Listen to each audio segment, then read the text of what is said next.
First of all, thank you, Charles, for talking to me. I really, really appreciate it. Oh, thank you for having me. Of course. So your first foray into acting was actually on stage in London. Is that correct? That is correct. By a strange coincidence, real quickly I tried stand-up. That did not last long at all because I found this thing called improv, and that was at Groundlings Theater on Melrose. I fell in love with it, started taking classes at the Groundlings, loved it so much that I became the house manager at the Groundlings Theater, where so many greats have come from there, Lisa Kudrow, Will Ferrell, on and on and on and on. In any event, while I was house manager, right as I finished, I got an audition for the show Buddy, the Buddy Holly story, and I auditioned right on stage at the Groundlings. So I felt like I was auditioning in my living room. Right. I got that job, and it took me to London, where I played Buddy Holly for over 2 years, a little over 2 years. And then that also brought you to performing for the Queen, right? That's right. It's sort of a strange bookend to this one, where I play this guy with a guitar here near, right recently, this guy Deacon. Way back then I played Buddy Holly, and in the same way this thing has opened up so many doors for me, including the Grand Ole Opry, the Ryman, this event I'm about to take place in now. Early on as a young actor, that Buddy Holly role opened all kinds of crazy doors, including a Royal Variety performance. I was in that with Jackie Mason and Diana Ross. I was way to be. I opened that show as well, so that was kind of very, very special to be playing at the Victoria Palace Theater. Is maybe a mile from Buckingham Palace, so I said I hope we're not keeping y'all up too late, because we used to play rock and roll rather loud there, and it was a real honor. And Her Majesty the Queen was just very, very gracious, very kind. That's incredible. And then, so with your work in London, that eventually led you to the UK version of Whose Line Is It Anyway? Is that correct? That's very true. When I was in London, as I said, I had started out in improv, but I had never really played in front of a paying audience. I'd taken some classes, but I'd also gotten to know some friends there. And one of my friends, George McGrath, said, hey, you got to go audition for this show in London called Whose Line Is It Anyway? I went in there not nervous at all for a couple reasons. Number one, it wasn't even on in the States. It was this little improv show that I had not even heard of, and nobody I knew had ever heard of it or would ever hear of it. I already had a regular weekly job playing Buddy, and so I just went in there and did what I loved doing, which was to improvise. And it was one of those cattle calls where we just kept going and going hour after hour, and gradually there were fewer and fewer people, till it was just me and a couple more, and that's how I met all my friends. They were already part of the show when I'm talking about Ryan and Colin and Greg Proops and guys that are my dear friends all these years later. And you kind of had a knack for song improvisation, is that correct?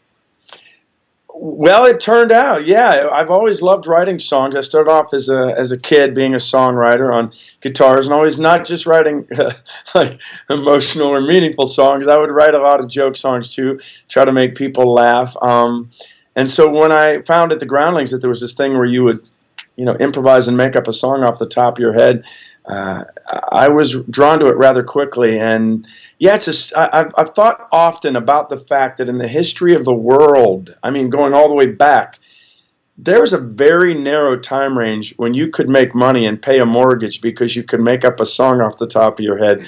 And I feel very fortunate that I was right in that sweet spot in London, and then later in Los Angeles, I got to do that thing that I just had a knack for and I love doing.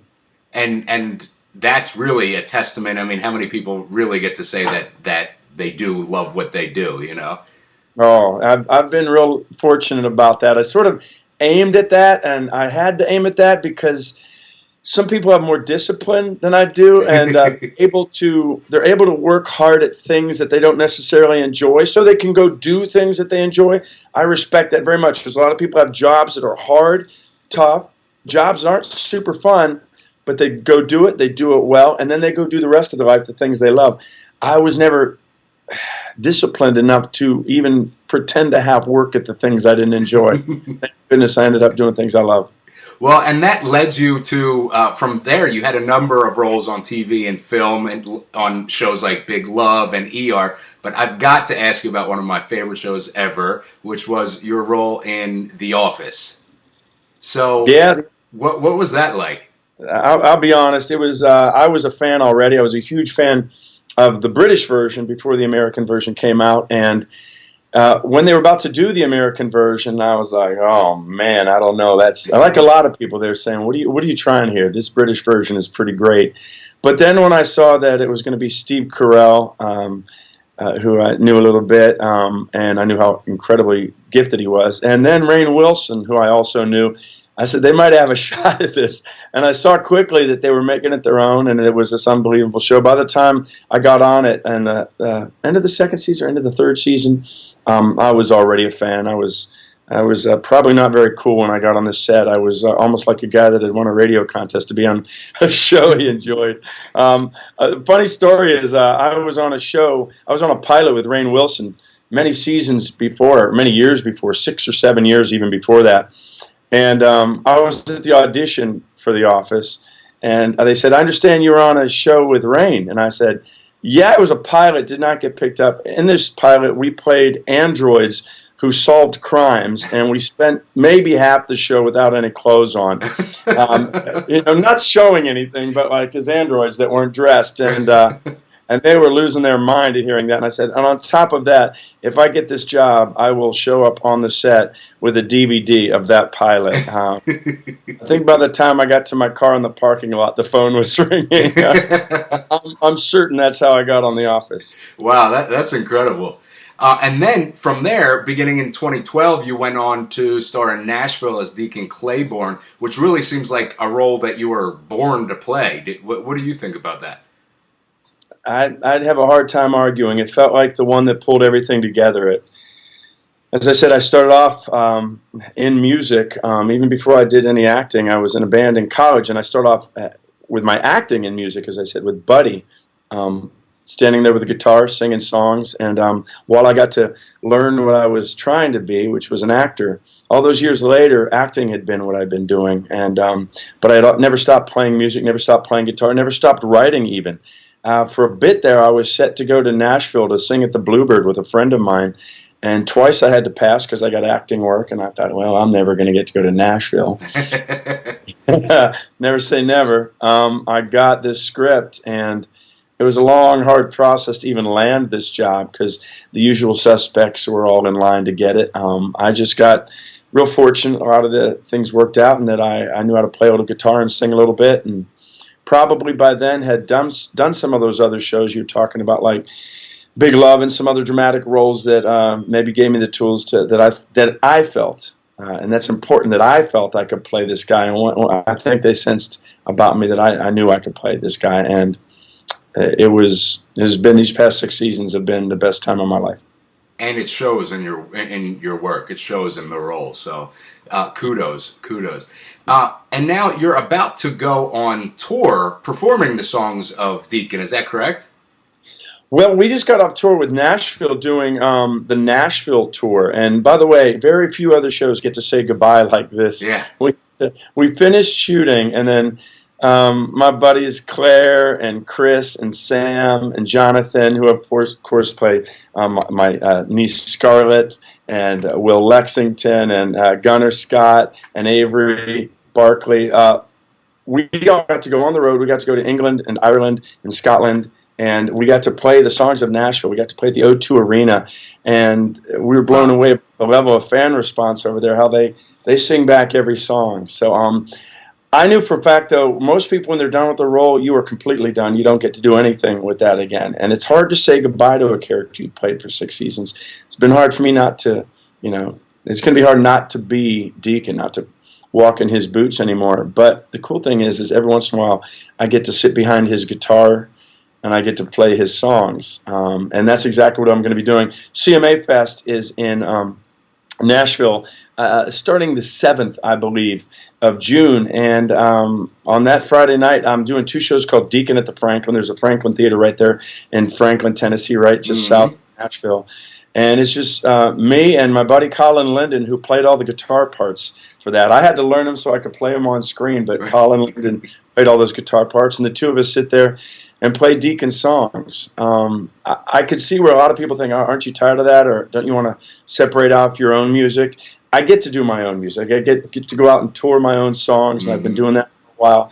I love these songs of Deacon, so I thought, why not have a night or two every once in a while where I get to sit there and just sort of tell the stories of the show and sing the songs of the character. And then, and it must be surreal for you to, where you are now, be kind of on the road compared to being on the road when you were doing comedy, right? Well, it's very, very different. Yeah, it's sort of some ways it's similar. You wake up in a new town, you're in the hotel, you go to the theater and all that. I mean, with the comedy, with the improv, we used to laugh, and they still do. Those guys are still on the road with Who's Live Anyway. They tour all over the country. We just be sitting backstage, and every other touring situation, you would have a script, you would have wardrobe, you would have instruments, you would, even if you're a stand-up, you got your set list. Right. We were just sitting backstage going, what do you want to do? I don't know. What do you want to do? And then walk out. So that's the sweet thing to get to do, and I hope to, get to do more of it down the road. But I have to admit, there's something I love about going out with that band and having that sound check beforehand, looking at the theater, and then just watching the place fill up and getting to play my music. As an actor, it's a collaborative thing, and I've never really had a problem with that, but it's nice. As an actor, you're saying somebody else's lines. You're saying them the way somebody directs you to say it. Somebody else edits it. There's something real sweet and pure about standing on stage and singing a song that you wrote and doing something from your heart and singing it the way you want to sing it and being with your band. So I'm a lucky guy that I get to do all these things, the improv, the acting, and the music, and I hope to never have to give up any of them. There you go. And then my final question is something I ask everybody, which is, what does success mean to you? It's funny you say that, because I think it's one of the recurring themes of our television show of Nashville. And I'll tell a quick story that one of the songs that means the most to us on Nashville is called A Life That's Good. And when I introduce it, when we do our shows, when we just sang at the O2 and in Ireland and in Scotland, that's the song that all the fans seem to know. And it's a very unique song. It was written by Sarah Siskind and Ashley Monroe, both great artists as well. And what it talks about is that handful of things you need to have a life that's good. That's the title, A Life That's Good. And it's funny because on our show Nashville, you have all these characters that each one is going for that brass ring, going for that fame, that fortune, trying to get to the top of the pile of whatever that is. And then again and again, what we keep finding out on that show, what each character comes to find out is that's not the important thing. You think that is. You think that's where you're going to get your happiness. But you're going to get your meaning and your happiness through those handful of things that are written about in the show. And I have to admit that the time that was most meaningful to sing was when my character Deacon was singing with Connie's character Raina, and Lennon and Maisie Stella, who of course played our daughters Daphne and Maddie. Not just that we were singing it together for the first time, but we were standing on stage at Fort Campbell, just a little outside of Nashville. So all these families, these servicemen and women, because for the reason I said earlier, I tend to think that they have, in some ways, even a better grasp on what's truly important, because the sacrifice they make and the sacrifices they've seen from their friends and their family, they know that the bigger things don't matter, that this handful of things. I'll give you the chorus, and it talks about the things you want. It says, 2 arms around me, heaven to ground me, and a family that always calls me home. 4 wheels to get there, enough love to share, and a sweet, sweet song. At the end of the day, Lord, I pray I have a life that's good. And God bless those songwriters, because I couldn't sing better than that. Yeah, that's absolutely incredible. Now I'm going to have to go and put that song on repeat. So wait, absolutely. Well, Charles, thank you so much. And everybody out there, a life that's good. Absolutely. Thank you so much, Charles. I really appreciate your time, and of course, as you wrap up Nashville. So I'm looking forward to all of your work, and thank you so much. I really appreciate it. Thank you. Great talking with you. Thank you. You too.